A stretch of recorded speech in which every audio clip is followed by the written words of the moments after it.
name is Grant. I work at the Rasmussen Institute for Genomic Medicine at Nationwide Children's Hospital. It's in Columbus, Ohio.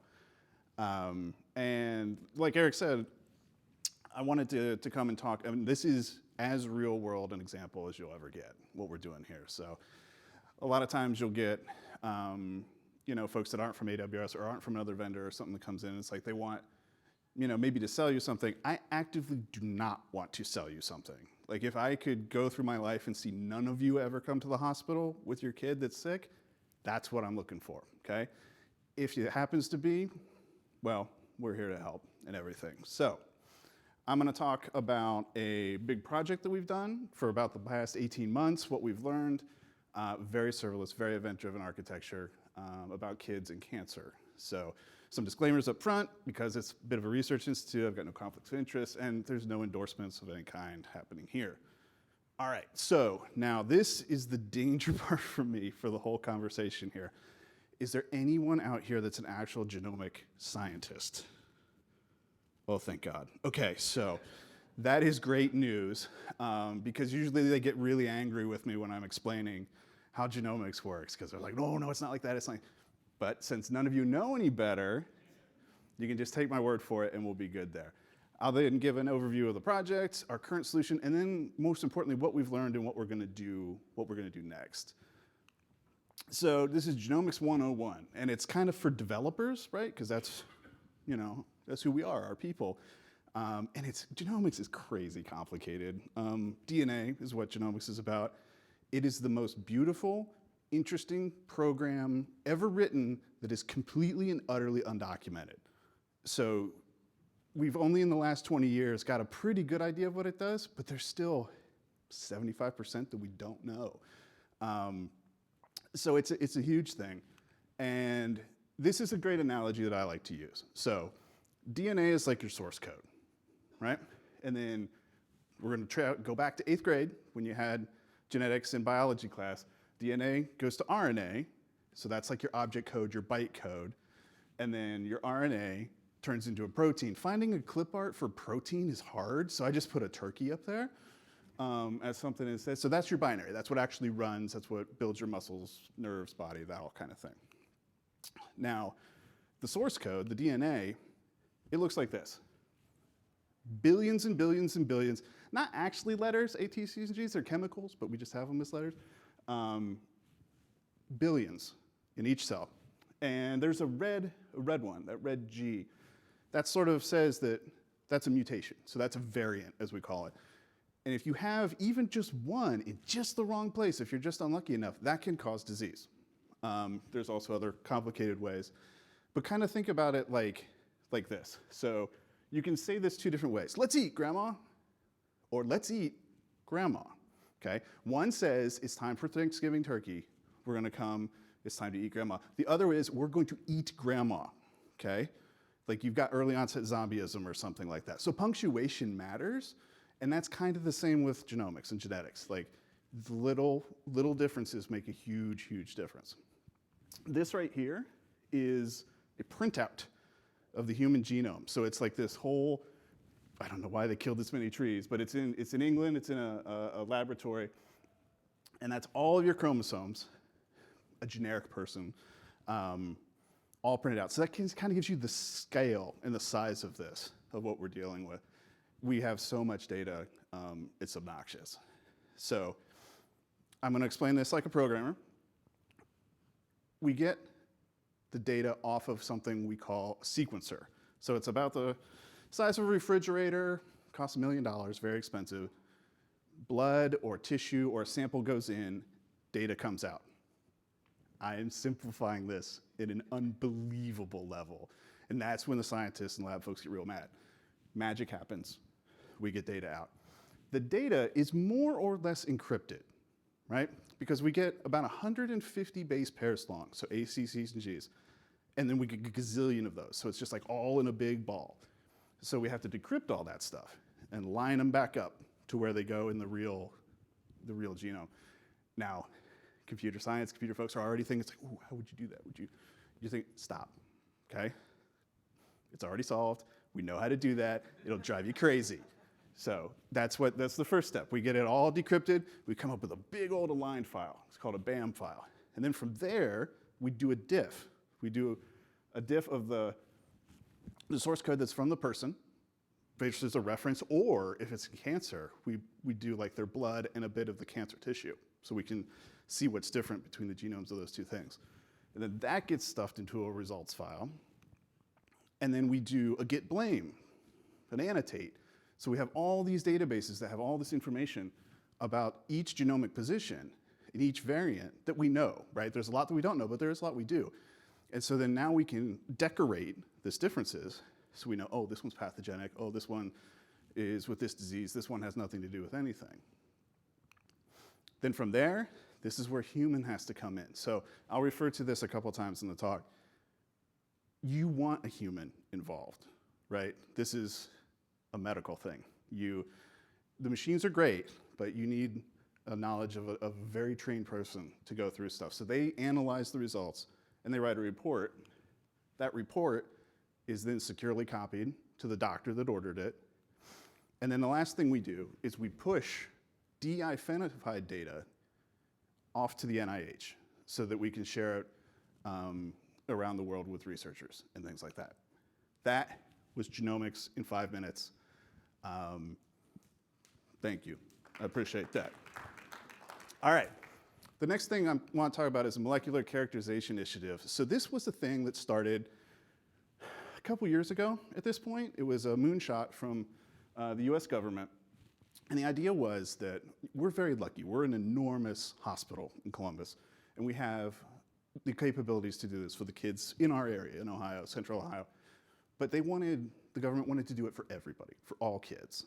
And so they started this program where different hospitals could send us tissue and blood data, and then we would do all this analysis and everything, return the results to those hospitals, and then the doctors can see if there's clinical trials or things that they can put a kid on. This is really important because, so cancer is a little different in kids than it is in adults, right? I have a dear, dear friend who had breast cancer a few years ago, which was great timing in the middle of a pandemic, and it rocked her world. Like just the treatment, all that kind of stuff is super, super hard. And that's as an adult, right? Where you're big, you're strong, all that kind of thing. When you're a little kid, the treatment is oftentimes worse than the cure. So it's very, very important. Like if we can figure out which kind of cancer this kid has, then we don't have to go through all that, put them through all that for stuff that may or may not work. So that's kind of what the project is about. And the project, they get 3 assays done. So I'm going to talk the most about the top one. So this is whole exome sequencing, tumor normal. So we sequence their entire exome, and we look at the tumor, and we look at the normal, and we see the differences. Methylation is another one. It's what we use machine learning for. So if you have all the A's, T's, C's, and G's, imagine that there's punctuation in there, and that tells which RNA to build. You can kind of machine learn and figure out something about the tumor from the punctuation. It's pretty cool. And then Archer fusion is about gene fusions. That's where you have a gene and another gene that get jammed together. So if you think about it like a recipe, making a cake, making a cake, making a cake, making a stew, and then it just changes right in the middle, pretty gross. It's the same general idea there. So they get 3 of these. They're all clinically validated. These are actual clinical results, not research results. And they get sent back to the doctors. So we'll talk about the tumor normal mostly. So now enrollment. It's pretty straightforward. Doctor has a kid. They think they would be good to have tests done. Samples extracted. It's shipped to us. You can see here, we have been treating kids from all over the United States. I think we're only missing 5 states right now as of this past first. And then we have 200 patients internationally too. So kids from all over are able to use this program. All right, so we get the sample. It comes to us. It's stored in this giant freezer farm that we have. And then the samples are put into our system. IDs are created. We do everything electronically, which from a hospital can always be fun.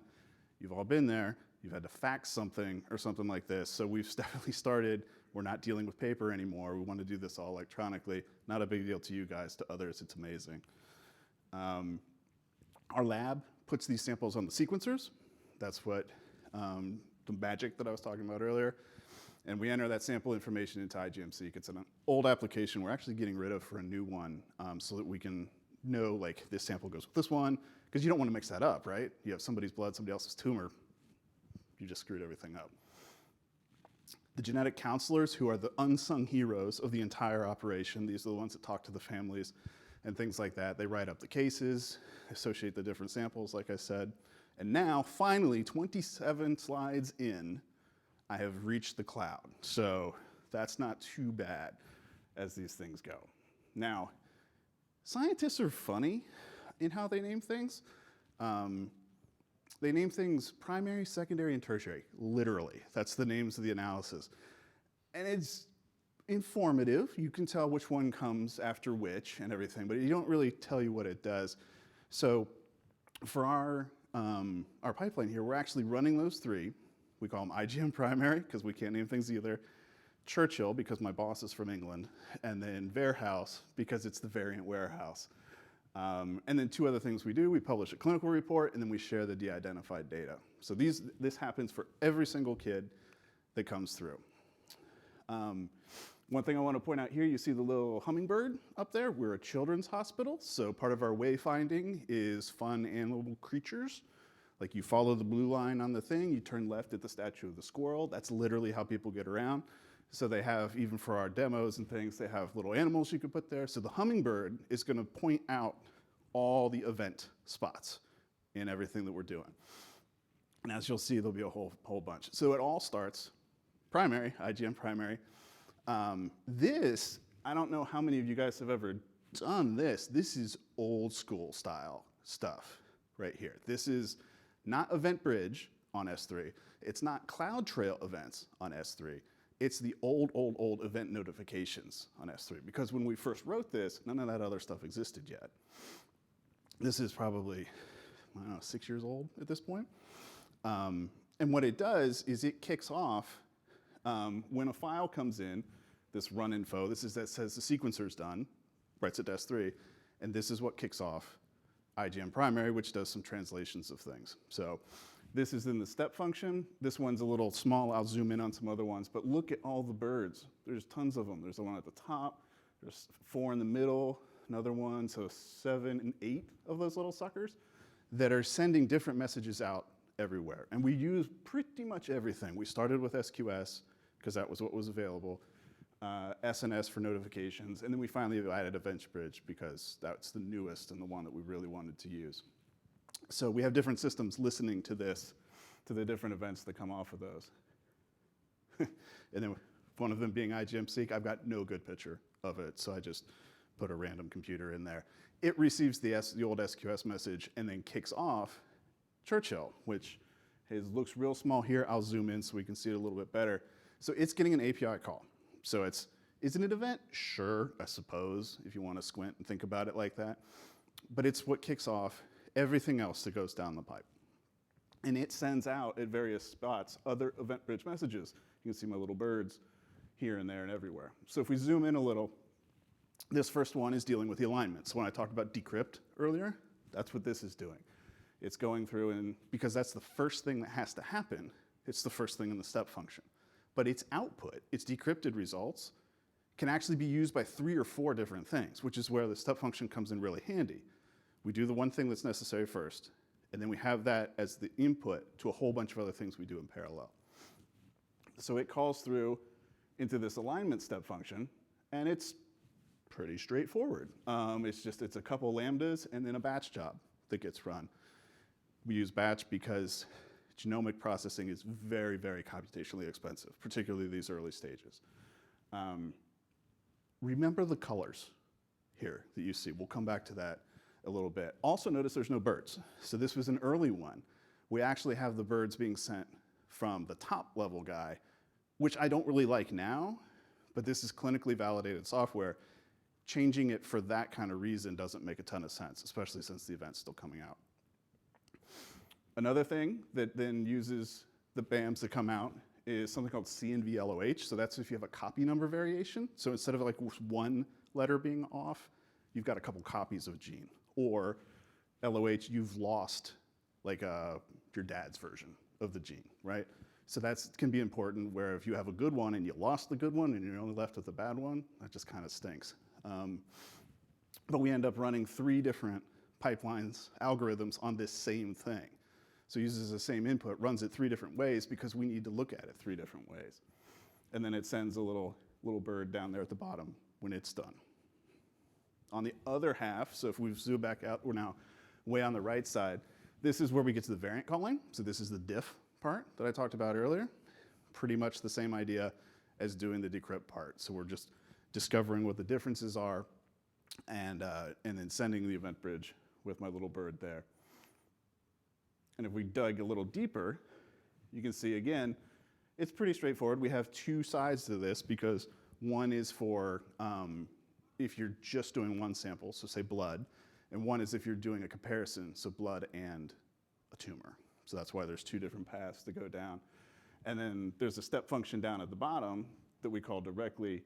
And you can tell, so I mentioned the colors, so now there's a little pink one there. So now we're sort of expanding the services that we're using, right?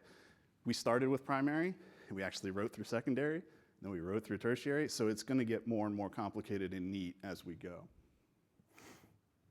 And then once that's all done, we send an event saying, okay, we're completely finished.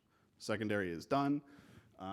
This is actually useful because IGMC and some other systems can then kick off and do some much lower level things. Like we'll do a check to make sure that dad is dad, because sometimes dad's not dad. And then we'll do some other things like that. Now, we get to the tertiary analysis, warehouse. This is probably what my team is the most involved with. And you can really start to see now, there's different colors here. So there's an EMR cluster. We use Spark to do this giant join of all these databases plus the diff information. We pull all that together. We have to spin up a cluster, do our processing, shut down the cluster, that kind of thing. We're moving in our new version to EMR serverless, so we don't have to deal with this cluster business anymore, which is pretty cool. But this runs for every single thing that comes in. Oh, and I should also point out that this runs, God, I mean, between all of our processes, all of our pipelines, all of our protocols, hundreds of times a day, probably. I mean, there's a ton of data that we push through all this. This is zoomed in a little bit. You can again see where I'm talking about creating the cluster, all that kind of stuff. We're still pretty put together here, but at the bottom, you can see that we're starting to submit results to EventBridge from inside these sub pieces, which is our more modern way of doing things. Now, if we were to follow this, that step function call that was there, we get to the Varhouse importer. This is just an encapsulation thing, right? Because this is run for all these cancer cases, it's run for epilepsy cases, heart disease, everything just uses this, and then that higher level is what we use to have different settings and things for the different diseases. You can see how much complication we can put into one thing too, right? Not that we want to, but just how many things we have to juggle and take care of as we're going through. And then it itself, even the sub one, has an event that goes out. Right now I'm sending a lot of events. You're not seeing me use a lot, but trust me, it's coming, just as a little tease. So if we zoom in, this is the top. Again, we'll create a cluster if we don't have one. Sometimes we do, sometimes we don't, just depends on the protocol. Like say if it's a rapid case where it's a kid in the NICU, you want that to have its very own cluster. You don't want to share anything, you've got to get that result out immediately. But if it's something like, a cancer case or something like that, you'll batch up several so that you can do them all sort of at the same time. The urgency is urgent, but not like NICU urgent. There's a fine balance that we have to do. And then this just shows the rest of the thing, including the post to the event bridge that's there at the bottom. Now, CNVs were something that we didn't traditionally do up until the MCI project. That was kind of an after thing that would be run in a research setting and stuff like that. But copy numbers are incredibly important in cancer. They come up quite a bit. So we knew we had to do that. And so what this is doing is this is kicked off when the Churchill CNV process is done. So that's what I was saying. He has admitted his things, like I'm done with CNVs, and then this dude is just chilling out, waiting. He hears the message for it off of EventBridge. He's like, okay, now I can go to work. It's an amazing decoupling, breaking all this stuff apart so we can go across it like that. We zoom in a little bit here. Now you're really starting to see different colors. We've got app config stuff at the top. We've got blue EMR stuff. We've started to use the SDK for step functions. We've moved a lot of that glue logic out of Lambda and put it in the step functions. So now our Lambdas have become just little transformers. They're just munging data, which makes them amazingly easy to test, right? JSON in, JSON out. You're not mocking anything. You're not doing all that kind of stuff. And that's great because we want to have a tested system that's nice and validated, right? We can point to all the tests. Hey, look, we've tested all of these things. And that works amazing. At the bottom, we just run a couple other step functions to build some caches. This is enormous data. It's just obnoxiously big. So you have to do as much calculation as you can before a person has to go and analyze and look at it. Otherwise, it would just be slow and annoying. And then we don't want slow and annoying. We want fast and preferably not annoying at all. This is the endpoint of this. So this is an interface that we wrote that takes that CNV data and allows the researchers, the scientists, the doctors to look at it and pinpoint what's going on. So you can see there's a gap in the middle. That could be important in this case. You can see that there's gene names in there. They're kind of in that middle section. That lines up to where a gene would be in this because certain genes mean certain things for cancer. And this is a visualization they never had before. And they can zoom all the way in to like each of those little dots and hover over them and check out information about them all the way down. And this is all generated by that stuff that the events kicked off before. This was a game changer in the amount of time it took for them to review these things. Because otherwise it was like they had giant PDFs, they'd be going through, what's this, is a gene in here? This is huge. This was brand new for this project. And all these events, they seem, intentional, right? Like we've designed it like this. And so why? So this is the workflow that we wrote up the very beginning of the project. And this counts for everything. So this is the lab work, the things that come in, the shipments, everything. The computational bit is the stuff in purple, okay? And so you have everything I've talked about, and then this bit to the right, which is when we're sending this data de-identified to the NCI. But there's something about it. There is no wine connection between those. And this is why it pays to stay awake in meetings sometimes. Maybe not all the time, but today it did.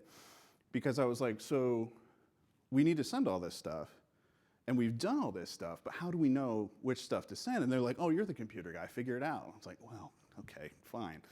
And so what we did there is we hooked up tracking to all of those events that we've been spitting out, right? Not only were those events driving our pipeline from one thing to the next, but we could also tell when an event came through, the very same event, we could store that information off to Dynamo and be like, okay, these are the output files that we will eventually want to send to the NCI.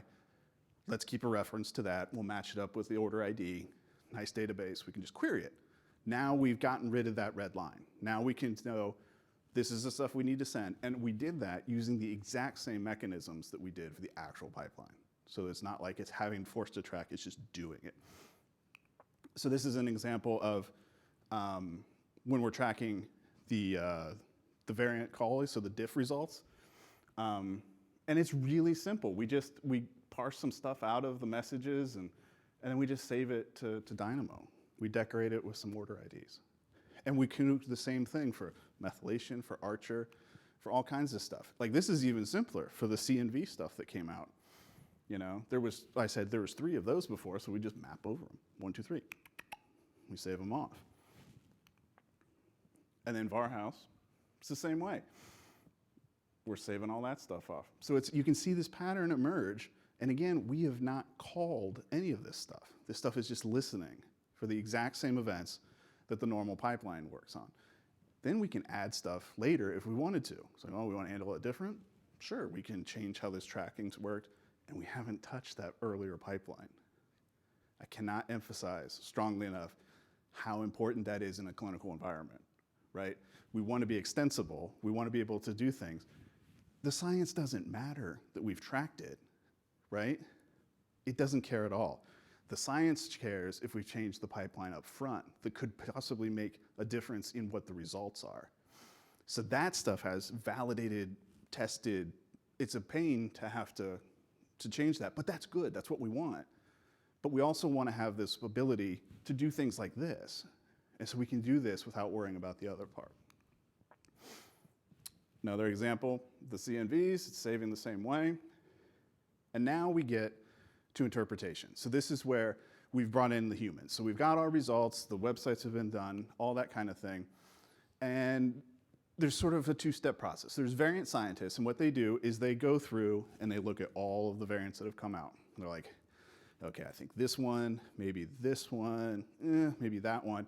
And then they do research on it. They look in other databases, they read papers, they look at things that they've seen before, and then they write a draft of the clinical report. This is the report that's going to go to the doctor, which will ultimately actually be meaningfully acted upon for the kid. So this is important stuff. And then that gets signed off by clinical directors who actually are like, I attest that this is correct, kind of thing. Again, this is what you want. So they review everything. They look at all that kind of stuff. So after that gets done, there's delivery. And what they end up doing is we have a LIMS system that keeps track of all of our samples. That's where they write the report. It's got reporting capabilities. They say publish, boop. And now we have to send it to the doctor so that they can use it. And so an email gets sent out, said it's ready. An API call gets sent to this new serverless app that we wrote. And I think, so that top one is Cognito Identity Pools, get OpenID token for developer identity. I would reckon that I'm the only one in the world that's ever called that from a step function because it's so esoteric. But what it gives me is it gives me that Cognito ID. So the doctor might not have ever logged into our portal yet, so we don't know who he is. We don't know who she is. But we have an ID that's now associated with her email. And we can use that ID in S3 and in Dynamo as part of IAM. So now it's unaccessible by anybody else. It's security that we're enforcing at the IAM level for the database and for the files, right? Super, super slick. And then of course, because at this point we're, EventBridge sort of drunk, where we're posting everything to it now. We've seen what we can do, and so like basically at everything we do, it gets another one, which then gets kicked off for this one because there was a question, it's like, oh, we would like a redacted copy of the report for the portal so that we can share it with other people in our hospital that maybe aren't involved with the case, so we don't want to give the personal information out. And they're like, okay, well, yeah, we could probably do that. It's like, we've got a plan for it. Okay, what's the plan? It's like, we're gonna get it from your portal. We're gonna print it out. We're gonna give it to a nurse and we're gonna give her a marker. She's gonna do this, and she's gonna scan it, and she's gonna put it back in the medical record. And I was like, you have got to be kidding me. There's no way. And they said it with a straight face, because at first I thought they were joking. And they're like, no, we'll totally. And I'm like, no. We can do way better than that. So what we can do here is we can make a redacted version. We made the clear text version. We know all the bits that we need to not put in there. And so we just went and did it. And again, this isn't the scientific pipeline. This is an extra thing that we could bolt on. This was like a day. And they thought, like at that point, they thought we walked on water. They're like, this is incredible. The things that you can do with this. It's like, yeah, no, don't, markers, stop it, quit it. And then the final stage is something that we call IGM Trucker. So it's what delivers the things to the NIH. And I'll zoom in a little bit here. This is also getting the event from adding things to the portal, because we know the case is done. The NIH wasn't used to getting data as quickly as we were sending it. Typically it's every 6 months you get some, or every year, you just bundle it all up. And for us, we're like, well, it's done, we should just send it. And so we just flooded them with stuff. We just sent it, and they're like, what are you doing? It's like, well, why wait? And then they're like, You can do that? It's like, absolutely.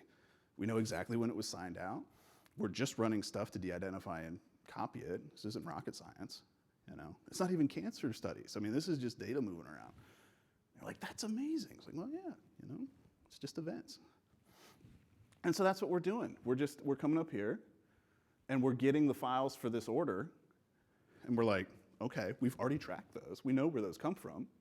Got that done. We need to swap out the IDs, right? Because we have our internal IDs, and if we swap them out for some research IDs, we've broken the connection. You can't combine, even if there was an accident. It's like, okay, we'll do that. And then we have the different kinds of files that we go through. So in this case, this is the tumor normal. On the far left, we're scrubbing away the encrypted, decrypted ones. In the middle one, we're doing the diff one. In the next one, we have JSON files that have various and sundry things in them. And then we have the actual redacted report that I talked about earlier, so that also goes in there. This is a rich, rich amount of data that we can send it to them. And for something like this, we're shipping in minutes, not months, from when the case was signed out. It's a completely different way of doing things. And then, of course, there's my birds, because we send them again. Like, every step function basically ends with the bird at this point. Now, you might ask, it's like, well, why don't you just use the natural default step function has completed kind of thing? We know what data we want in those, right? And rather than force somebody downstream to have to parse out what's in the input or the output or all that kind of stuff, we can just send it. It's not hard. And that's kind of why we do that and why we've gotten into that pattern. Now, lessons that we've learned here. Some of the pros, the security is fantastic, what we've been able to do there. Very, very happy with that. Scalability has not been a problem. The extensible stuff I was talking about, fantastic. We can add new things, we can add new tests. Notifications, that's a fun one. The last thing you want to do is futz with your existing clinical pipeline just because somebody wants an email or somebody wants a Slack message. If it's an event, that's just out here. You can add it as a separate thing, and it'll send the things out. Then you can say to an auditor with a straight face, it's like, hey, no, we did not touch this. Here's my Git log, here's my CI/CD stuff, here's all the deployments of it, here's all the paperwork, all of this. Look as long as you want, you will not find this changed. I guarantee it. Notifications, that doesn't need any of that stuff. That's just an email that sends out. It's like, hey, this case is ready, stuff like that. So that's the good. It's also been wildly successful, more so than we expected. So this is data from the beginning of the month. It was right under 2,000 patients. We've since crossed that over the course of this month. So this is in 18 months. At one level, that's a little depressing that there's that many kids that have needed help, but on the same time, there's that many kids we've been able to help, right? It's kind of how you look at it. And then this is a fun graph of the cases we've received. So we started doing this in 2022, got our first case in March, and we're like, sweet, we got a case. We processed it, we did all the things. We're kind of learning how to do it in the lab, and then there was like the next month, it's like up to 15. We're like, whoa, wow, that's and then 52, and like, whoa, what's happening? And then 6 months in, we're up into the 130s and 150s, and we're like, holy smokes, we're getting a lot of cases every month. Computationally, no big deal. Lab time, analysis time by a human, very big deal, because those are the things that you can't really automate the way we're used to automating things. So the key challenges are humans need help, right? These human parts of the process, what can we do to make that faster? Interpreting results takes time, writing reports takes time, and results are static. So kind of an elephant in the room here is the output of Firehouse version 1. It's Excel, which is fine. Everybody knows Excel. You can sort and do all this kind of things on it, but it is clunky. And even worse, it is a point in time. So if you ever wanted to rerun or say, it's like, have we got some new data that might shed some light on this case, you have to run the whole thing over again. And you have to ask for it to be done, right?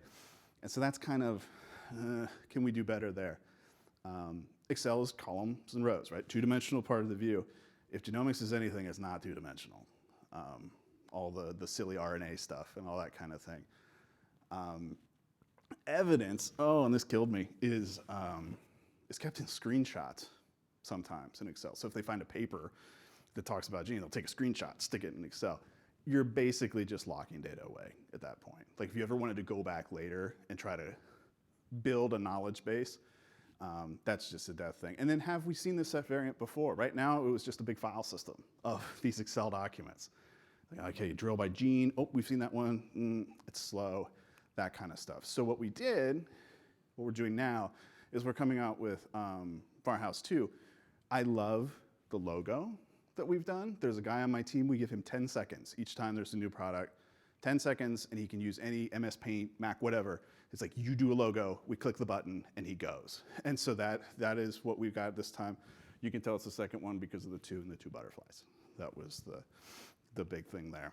And so what we've done is now it's bear hug with EDA stuff. It's like, how do we rerun the entire pipeline, but don't do it? So what we're doing now is this process where if we get new annotations, so there's these databases that are constantly being updated, we've written a set of step functions that will add them or check even automatically overnight and send out an event bridge message when they've been loaded into S3. That event bridge message, it checks some tests, checks them out in staging, moves them to prod, again with the event bridge message. And then we actually expose all those in Athena, and now you're seeing all kinds of colors. We have purple ones, everything here, so that not only can we query the data through Athena for this project, but now we've opened up all these annotations to researchers too. Like they can come in, it's like, oh, I want to know about this random variant with Clinvar. We can look, we have all of that, and it's all SQL accessible, and it's all really easy for them to use. We then have a process that we call scannotation, and this is where the magic really starts to happen. What this does is it takes all of that new data that we've just downloaded, and it figures out what changed from the old data. Goes to just this crunch, crunch, crunch, crunch, crunch, crunch, crunch. It sends a message at the bottom that goes to syncotation, which then syncs those changes down to each individual case. So you really don't want to relook at every single case every time. You want to look if something meaningful changed. So now we've scanned through, figured out the differences, and we've synced them down to the individual cases, and we've gotten rid of Excel. So we have a way to, in real time, show what those changes were. So without Excel, now we can do a 3-dimensional look at what's going on. And so it looks kind of like this. Admittedly, some of the top stuff does look like Excel, tables are tables, but all of this rich data at the bottom is totally up to date every single time the doctor or researcher looks at it. It is the latest and greatest every single time. They don't need to rerun anything, they can just go and look. And it's a paradigm change for how we do things. And you can see that this is different thing at the bottom. The first one was just general information. This is population frequency. I'll point this out because it's funny as a computer science guy. When you have a bug database, the thing that has the most number of reported buys from your customer is typically what you work on, right? So you look for the biggest number. In genomics, it's totally backwards. You want the smallest number of times you've seen everything. You're like, what? That's weird. Why would you do that? It's because these things are rare, right? Cancer is rare. Genetic disease is rare. So if you find something that's got, we've seen this 20% of the time, there's no way. That's not 20% of the population would have it, right? And so this is a huge thing, these populations, to be able to cut down those numbers. And then the other thing we can do, this is the CNV stuff. We can overlay that now on top of just the single letters being changed, which is huge. So let's say you've lost dad's copy and you have a bad letter in mom's copy. You couldn't really tell that before in a great way. But now we can. We can see both of those things at the same time. We could never do something like that with Excel. This is a way for them to look at it and to see it quickly. And oftentimes, it's those crazy events like that that lead us to the diagnosis. We've also done a shopping cart model. So when the variant scientists are going through, because everyone here has done this, you go through, it's like, yes, I want those shoes. Yes, I need that rocket ship. Yes, I need this. You put all that in your thing, and then you go back later and look at your shopping cart. It's like, I don't really need the shoes, but I do need the rocket ship. So I'm going to get those out. I'm going to keep that. And it's the same idea. So they build up their list, and then they can go through and assess them there, which makes it really good. And then we have a little thing now that says, have we seen this before? We had to dig around before, but now we have a thing. It's like, oh yeah, we have seen this one before. And if we've seen this one before and we've assessed it before, we don't have to assess it again, or it won't take so long. We can look and see, does all of this stuff still apply? Sure does. Okay, that report's out quicker now. We can get more things to the kids. Special event-driven architecture bonus. Did not plan for this. Happy accident, but I love it. This is, this shows the event bridge triggers that we've got set up. And it's for clinical cancer, for when VCF, the diff, comes through. Prod version 1 is what exists today. This is what we're cranking through, and we're doing everything. Event-driven, we added a second stack. So now we can run both things at the exact same time off of the exact same messages, so we can compare the old version and the new version. This will cut our validation time down now, right? Because you can go to one system, okay, I see the variant here, you go to another one, I see the same one here. Apples to apples comparison. This may not sound like a huge thing, but for us, when validations are a big deal and they're hard to do, it is a huge, huge thing. So EDA is really great. It's made a huge difference with what we do. It works in prod today, is what we're doing. Huge scale for this kind of stuff. Design allows for expandability. We get those updated annotations, have the shopping cart, all that kind of stuff. And then that last one, you can have as many environments as you want, listening to the same data. And that's something we haven't done before. And what's great about all this is that it's especially great for clinical stuff, right? If we can do it, anybody can do it. Financial services, healthcare, whatever. This kind of design works for everything. That's what I have to say. I hope that it was cool to see something that's real, that's out there. That's our URL if you want to learn more about us. I'm on the internet at that thing. And there we go. Thanks.